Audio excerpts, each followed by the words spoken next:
Hi, and welcome everybody to Valentin's Photo Paradise. After watching today's video on the Olympus Mju, you'll know exactly if it is the right camera for you or not.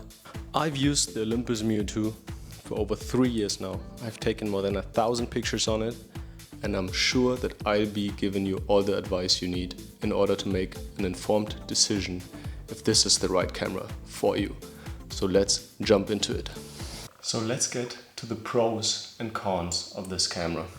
In my opinion, the biggest strength of the Olympus Mju is how tiny the camera is. I brought some cameras to compare it to. Here I have another point and shoot camera, which is just a pretty standard point and shoot. And you can see the Mju is so much smaller. When it comes to taking a camera with you, oftentimes, at least for me, the size of the camera is essential. Because if I have to carry something like my Leica M6, which I'll be showing you now, I know that the camera is kind of heavy, it's bulky, like this is not going to fit into my pocket, whereas the Mju just slides into your jeans pocket and have it on you at all times, which is a huge pro because that allows you to take photos. It's not only small, but it's also very light. I think it only weighs around 130 grams, so it's super light, super easy to carry with you.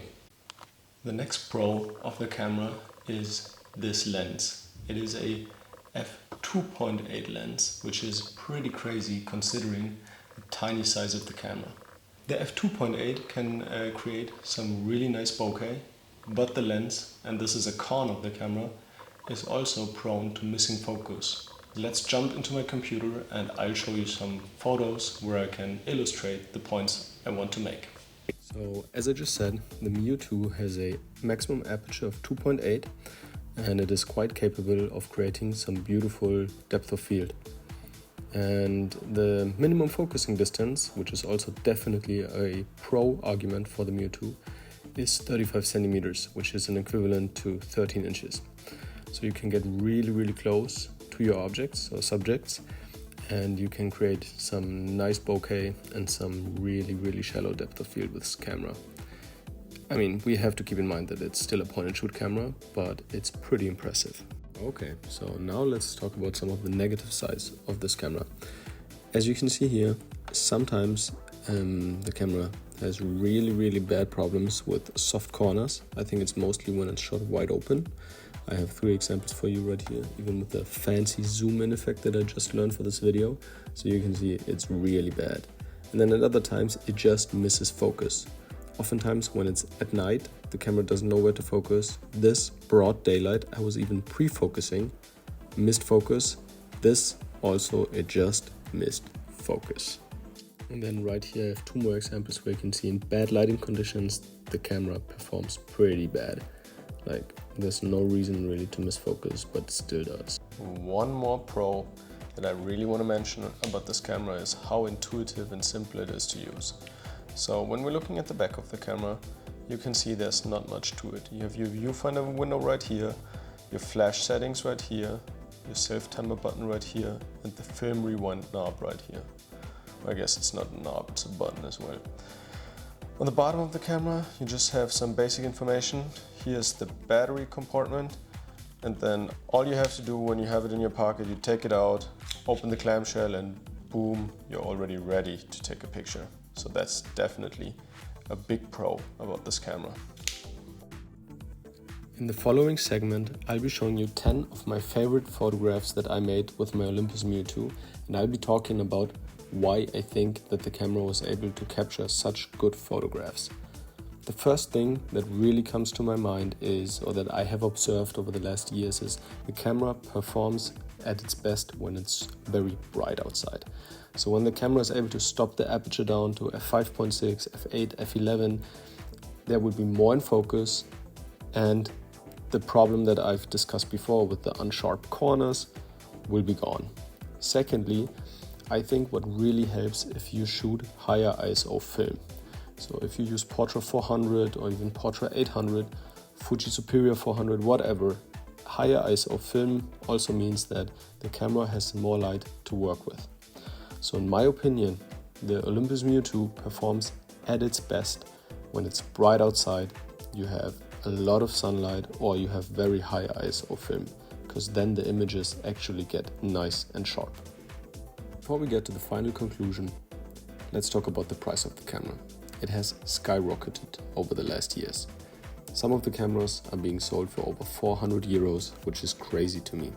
The only good thing is the Olympus Mju 2 was a very popular camera, so it has been mass produced, which means there is a chance for you, if you're patient enough, to pick one up at a really good price. Definitely go ahead and check out flea markets and thrift stores. There's a good chance you will find one for cheap. So now it's time to draw a conclusion on the Olympus Mju 2. Is it the right camera for you? Let's do a little recap on what we've learned so far.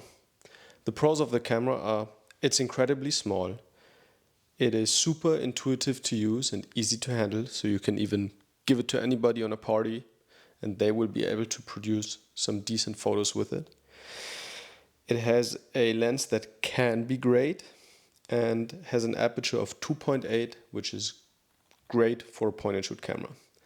Now let's talk about the cons. It can miss focus pretty easily. It can be pretty bad in bad lighting conditions. It can be bad at night, which I guess are bad lighting conditions. It is quite costly, as we just saw. And also one bonus thing that I've noticed is that the viewfinder is quite small. Plus the lens can be pretty soft on the corners when wide open. So what I've done honestly is I've kind of changed my behavior around the Mju 2. I used to take it with me everywhere and pretty much every day. Now I only use it when it's bright outside, when it's super sunny, and when I know that I have plenty of light to work with. When I want to shoot something and it's a little bit darker, I take another camera. I take a camera that has a more reliable flash, where I can set the focus myself. So if you're somebody who is in the game for a point and shoot, I hope this video was helpful to you. I hope I was able to show you all the pros and cons and show you the pictures that I took with the camera, which they can be great. While I was in Los Angeles, for example, I used the camera all the time because it was very sunny and I was always shooting Portra 400 when it was still cheap, which was a while ago. So thank you everybody for watching. I really appreciate it. If you like this kind of content, subscribe to the channel, hit the like button, and have a good one. Thank you.